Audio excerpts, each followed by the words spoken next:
marketing, more sociological economy and how markets are created. And I work as a researcher and project manager in Aalto University, and I recently founded Leapfrog Projects. Thank you. Linda? My name is Hilda Gaspar.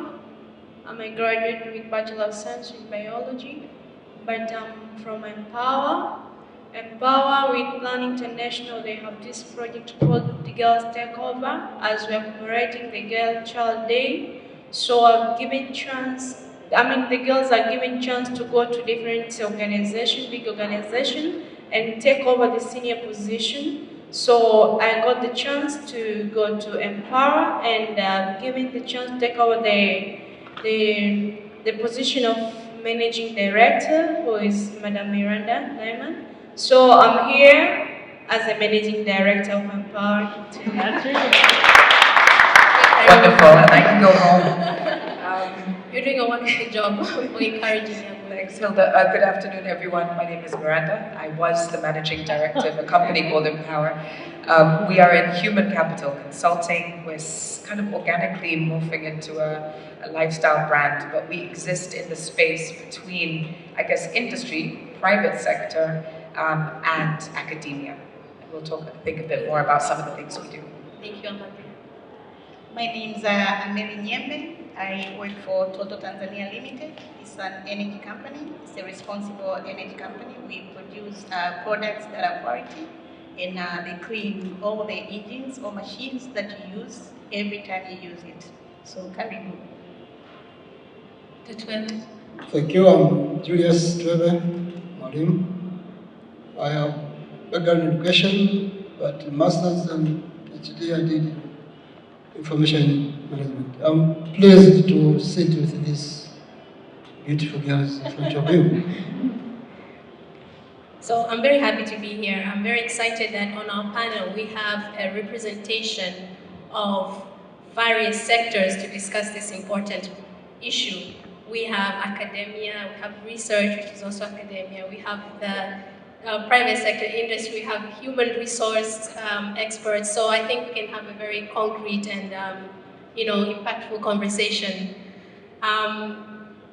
There has been a lot of research and a lot of conversation actually of the student who gets out of university and is not fit for the job market.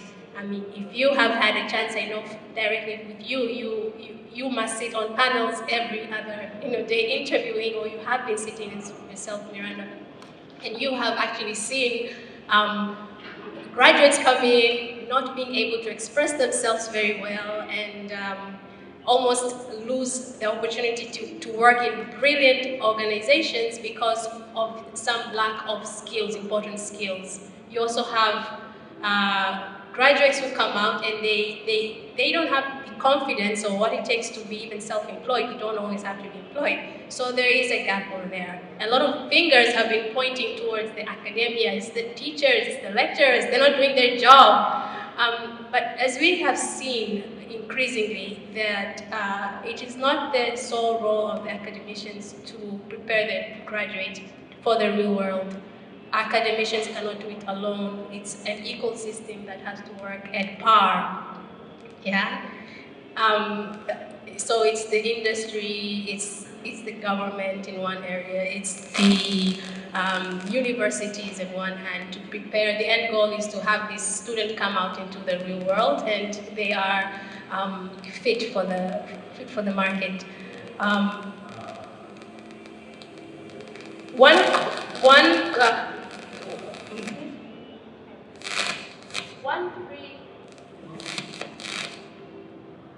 One misconception is that it's the student who is the beneficiary, it's the student who benefits and the student alone. But I believe that there is more than just the student who benefits, it's the entire ecosystem that benefits. As we have seen from this presentation this morning, this afternoon, that the society also benefits, yeah? Companies benefit. If the student is well equipped, the company benefits. So I would like to just take a moment right now to highlight on what are those benefits from the perspective of our individual sectors, not just the student. How does every other sector benefit from your own perspective?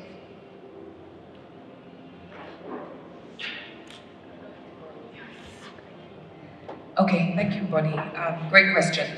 I will start by just giving some personal experience. Part of what Empower does is we have a recruitment agency. And so for us, we were on the forefront of seeing all these CVs coming in, first of all, badly structured, formatted. Then you bring people in for screening interviews. And while someone is technically sound, you're struggling to place them with clients.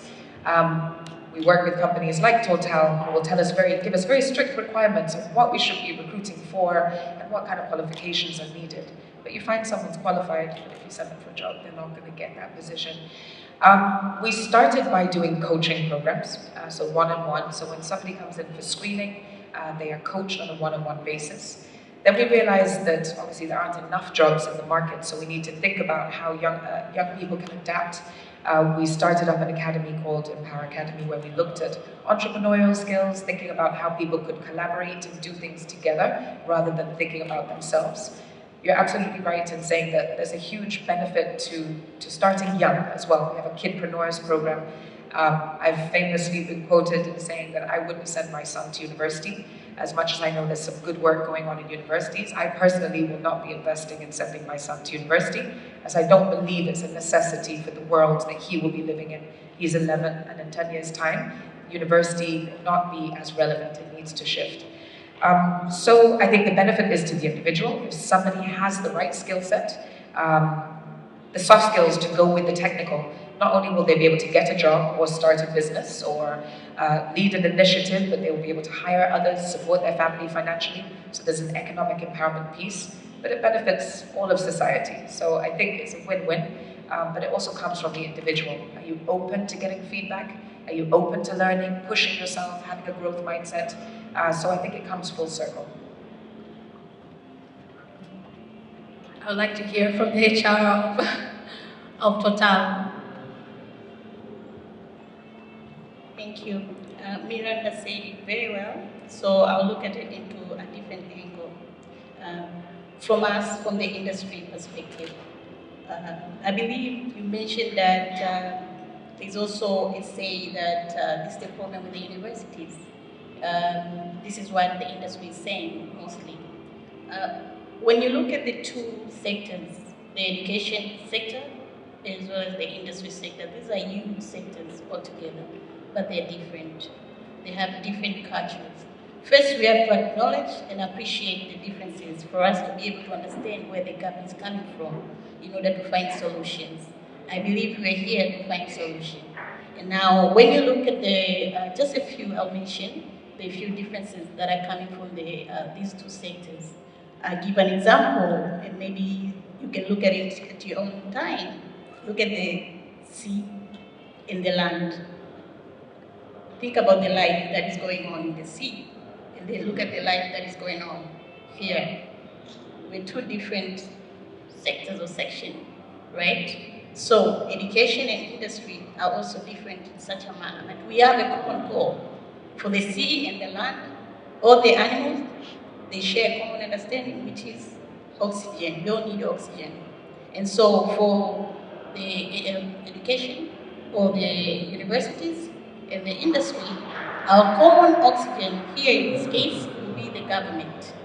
The government will need to come in with a policy that can guide both sectors.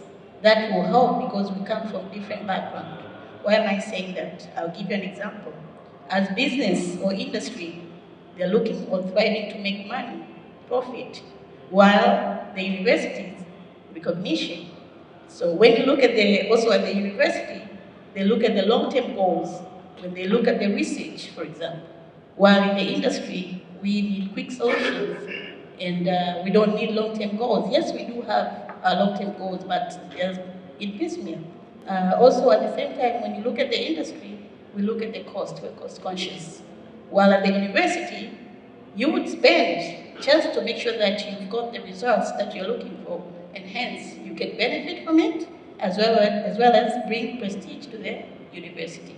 So once you look at this, from the Sarah's presentation, I realized they're doing a lot, even here at the University of Dar es Salaam. But universities are very poor in marketing. You don't market what you're doing. The industry doesn't know what you're doing. And because there's no link, then we don't know what you're doing. We're doing our own thing. We're complaining about the quality of the product that you're bringing. Welcome to the market. Learn what you need.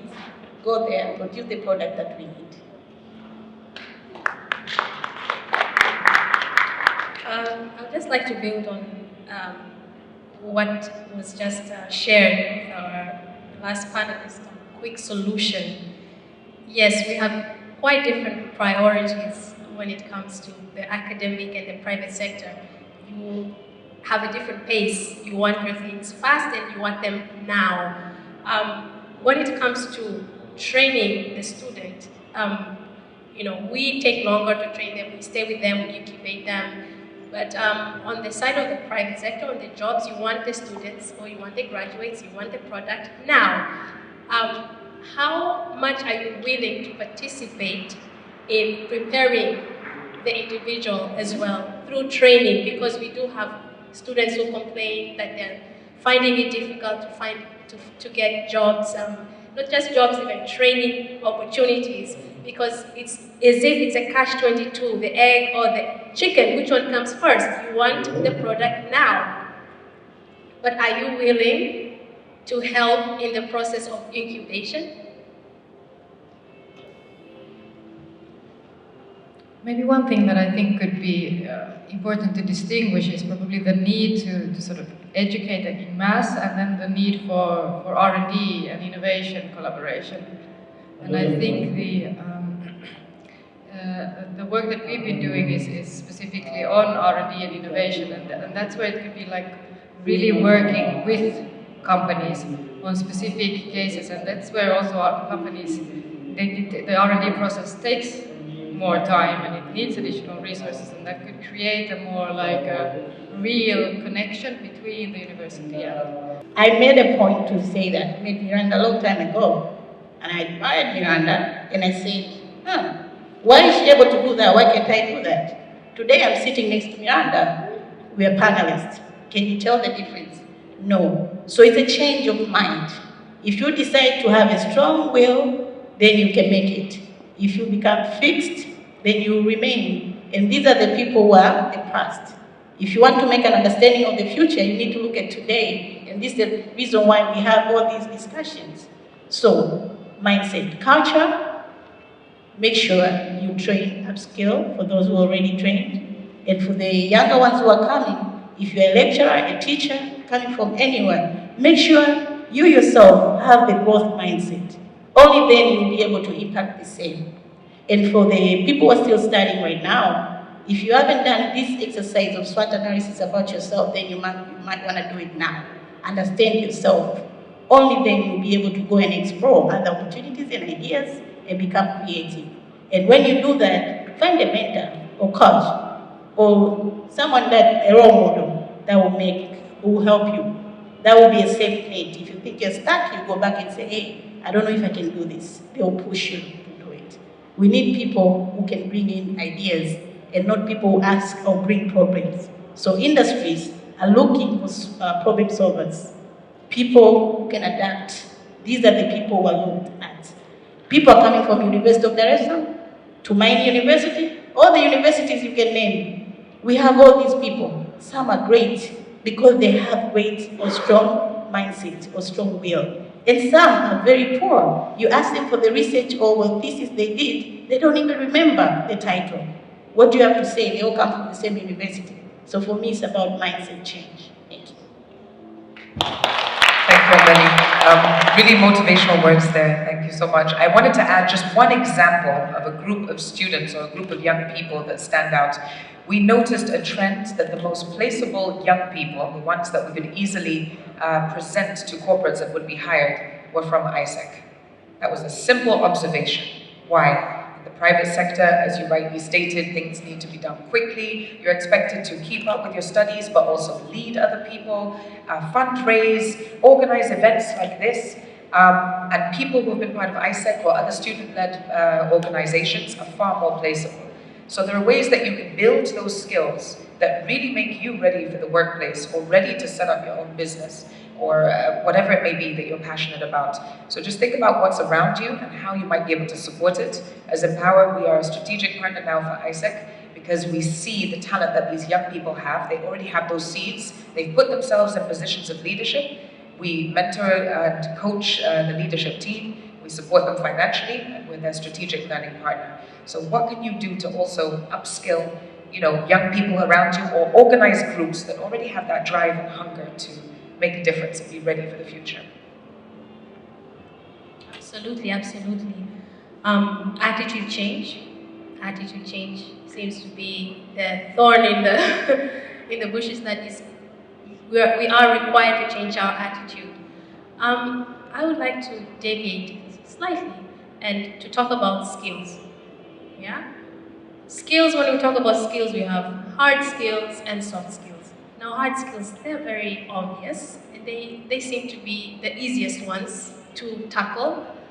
Miranda, you won't remember, but I've taken part in one of your courses, your classes, where you were teaching a number of things, and by the end of the weekend, we had gained soft skills without even knowing we had gained soft skills. Soft skills seems to be the hot potato. Everybody keeps throwing it to the, it's academia. No, it's trainer. It's the industry.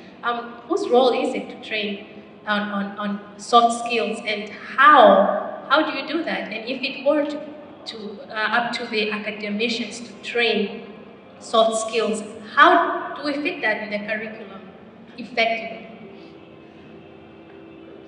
Maybe I can start there. As in my presentations, I talked about these interdisciplinary problem-based courses, and Aalto University is also doing capacity building programs with University of Dar es Salaam on these kinds of courses, so the curricula is being built now, and also working with University of Nairobi and Makerere in Uganda. And I really recommend to all the corporate sectors to employ these students, so for you also, because at least our experience in Aalto, where we've been developing this kind of teaching. So this is at the master level. The students do apply their knowledge in a real world, for a real world challenge with a real world partner in an interdisciplinary team. And it's just amazing how good this is. And the students come out as changed persons. They're much more empowered. They have they become entrepreneurs because they bond with people. They also somehow become both confident. I said both confident with their skills, but also humbled because this is what I think is really important. That we also need, talking of soft skills, we need students that can deal with complexity, because we are facing sustainability challenges increasingly, and they are complex. And you can't, if you really want to have good solutions, you need to deal with the complexity. When you're put into these settings, real-world challenges, interdisciplinarity, you need to learn to listen to others and understand and respect that, and sort of not discard it. And that starts to build your soft skills for this kind of problem solving in a social setting. So these are really effective ways. For me, what I can say for getting to Miranda to explain more, from my experience, I can say most of students, and especially graduates or students who are at university, we have this illusion that we think our career journey starts after we finish the university, or after you are employed, after getting the job, that's where your career starts. But not, your career starts even from primary school. There's where your career starts. So, example, when I was at a university, I thank God I get this chance to learn different things earlier, because when I was at university, I used to engage in different things in leadership, whatever, in different conferences and training, and my fellows were like, how? Hilda, you act like you're too mature. This is not this time. You just wait, you have to enjoy your life, so you will meet this after there. So I think this illusion, this time is not right. It's not this time. We have to use the time we have at the university, because there is no other time you can learn. You go out of the university, the things are complex, no one to tell you anything. So you better learn when you have time. But bad enough, we don't know. That's the time we have to learn those things. I would also add this little device that we're all holding right now. This is your friend for knowledge and development. When you're sitting, and wherever you are, you're on the bus, you're on the toilet, you're sitting in a waiting room, wherever you might be, you could be learning something with this. It's your choice whether you're scrolling through Instagram or whether you're watching a 1-minute tutorial on a new skill or doing some research on something that you're not sure about. So I think it's also self-driven. I will not go into soft skills, but I'll add on to another skill that is, I don't know if you can categorize it in the soft skills, but it's very, very key and very important in the industry, especially at a time like this. This is behavior.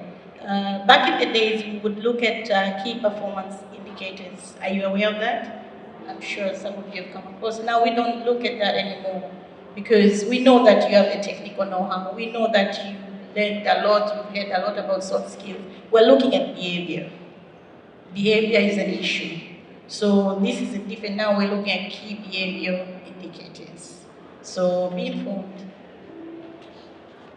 You're right. Behavior is part of soft skills, but as you said, how universities can teach that one.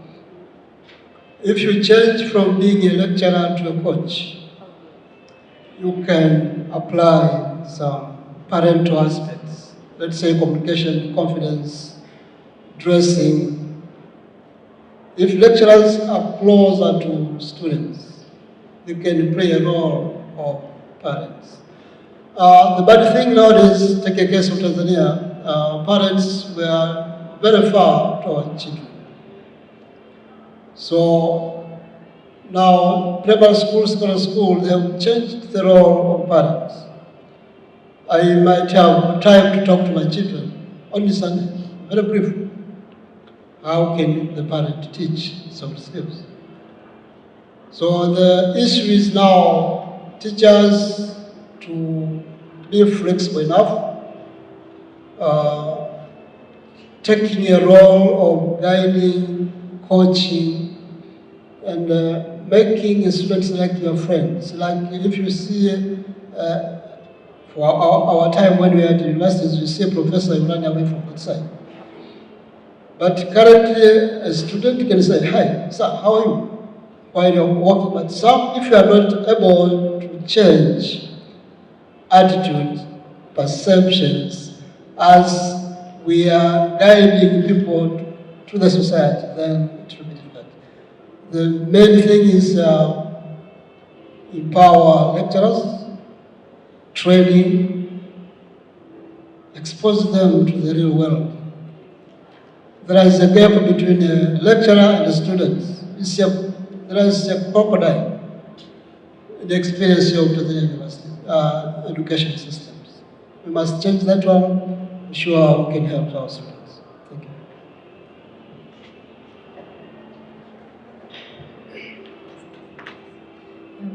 Just one thought that I wanted to share, and as I'm listening to our discussion, I'm hearing a lot of what the students can do to empower them and have a different mindset and sort of capitalize on opportunities. But I'm also thinking about the responsibility of the industry. So, in which way could the industry be proactive towards creating education channels that directly feed them? Because if I just think of I'm from a small town in Finland that has quite a significant industry. It's ABB, Wärtsilä energy industry, and they are like this with the universities. I mean, they are so close, and they talk very direct. They have very, very close connections between all the company people to all the professors, and they have a clear understanding of exactly what the industry needs. And they sort of work together to ensure that that's what's coming out, so that people are employed. It's a life there's more of a lack of employment, but this kind of, I'm thinking, are there cases, or could there be cases of industry working? And it doesn't have to be with the whole university. I mean, there could be specific departments, specific lectures in that way, because it might be difficult for the lectures to just change if they don't know how or in which direction or towards what. So this is kind of a question. Yes, I really welcome this question. It's very relevant, and it would be incomplete if we finish our discussion without having an answer to this. So let this be our last contribution before inviting one or two questions from the audience, and then we wrap. Thank you, Sarah, for the question. I think I didn't want to go into details or be minute by talking about the company that I come from, and I think you're referring to companies like ExxonMobil, Total, Shell, and all of them. They have that strong bond with the universities. Even here in Tanzania, we have an agreement with the University of Dar es Salaam, where we've agreed certain things that we do with it, including one of it being graduate trainees. We each year have about 20 graduate trainees. Currently I have 15.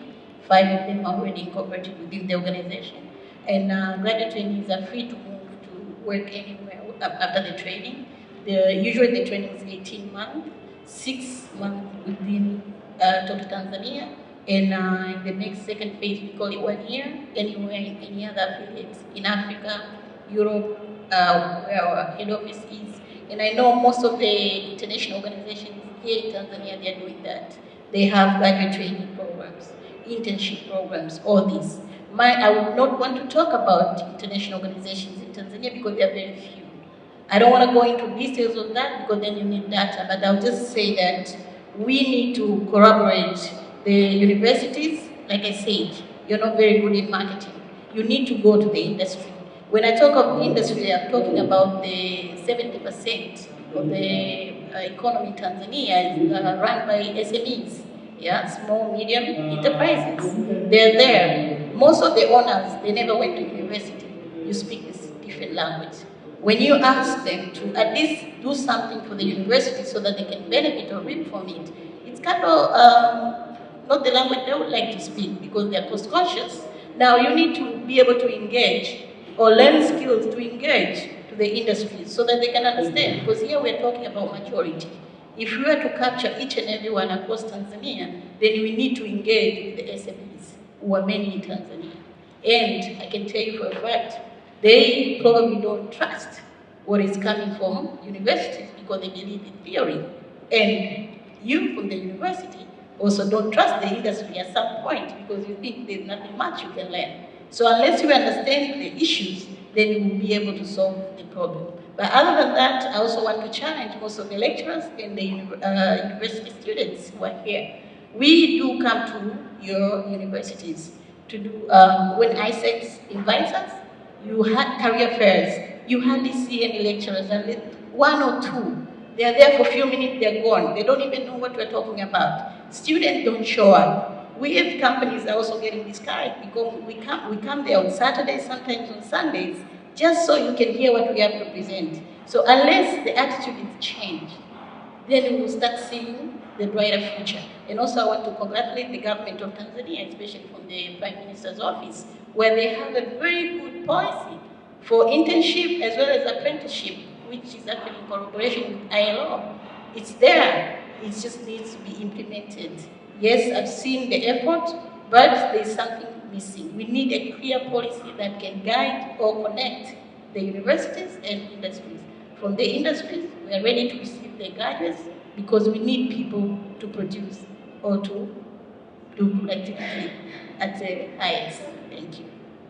Hi everyone, I'm Sandra Hope Sigwa, and they were talking about the link between the university and the industries and how they're really trying to make students to apply more. Now, in University of Iringa, there is a special course that I started in 2014 called Bachelor of Applied, the keyword here being applied, Marketing and Entrepreneurship.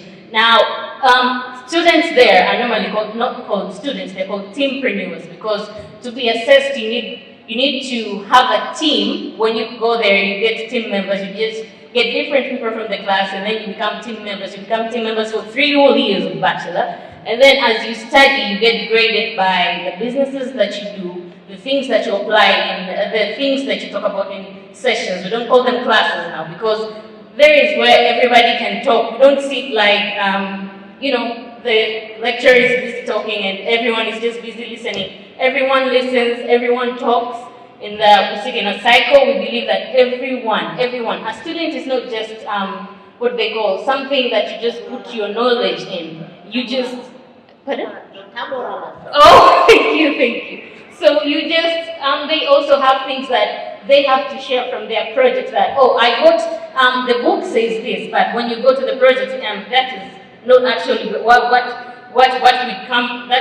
we learn from. Philip Kotler says this, but this is what happens in real life in the businesses.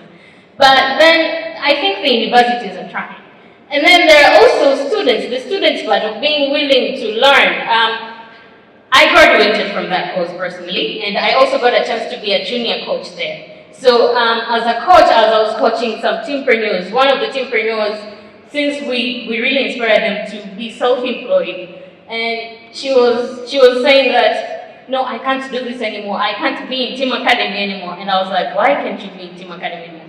I can't sleep and I quote, I can't be sleeping every single day and think about profits and losses when all I can just be a PR in some organization and get my salary at the end of the month. I mean, seriously, I think coaches and some lecturers are doing their parts. And sometimes it's just the students, are you willing? Are you learnable? Something like that, yeah. Thank you. Oh, thank you very much. Thank you so much. My name is Kibelloh from Social Enterprise and as Employable Africa. What we are doing is just to connect these students at different schools, colleges, and universities to these employers. The challenge that we have seen is that these students are lacking of experiences. Companies, employers, every year are hiring new employees. And these are students, graduates. It seems like they don't have experience. And employers need some people with experience. Some of them need people with 3 to 4 years experience, even up to 10 years. So how can these students generate the experience? And for instance, I've graduated this year, and I don't have any experience. I'm from the university. So how can I generate this experience? So just for the part of what we are doing is that we consult these employers to give these students from high-level secondary education, college, and universities, to give them intern programs so that they can generate experience. And if it will be possible, we can be contacted through info@employableafrica.org. We are connecting these individuals to gain their experiences so that they can be hired very easily after they have graduated. Thank you so much. The first thing that I want to say is there will always be challenges, and there will always be problems, and there will always be everything. But what we're supposed to do is to start. We need to have a point where we can start. If there is any lecturer here listening to me now, if there is any university administrator listening to me now, what we have to do is to start. If there are people from the industry here listening to me, we have to have a point where we can start. And what I'm telling you is this: it is possible. We have started and we have seen that it works. Yep. At Tumaini University, we have done a project whereby we have engaged the industry, and we have seen that it is possible. There are challenges, yes, but we cannot be able to know what are the challenges until when we are there. So you people from the industry, be ready to receive people from the universities, and you people from the industry, be ready to work with people from the industry. I know that we need to fix issues like the policies. As you say, there are a lot of things that need to be fixed, but we cannot fix them until we start.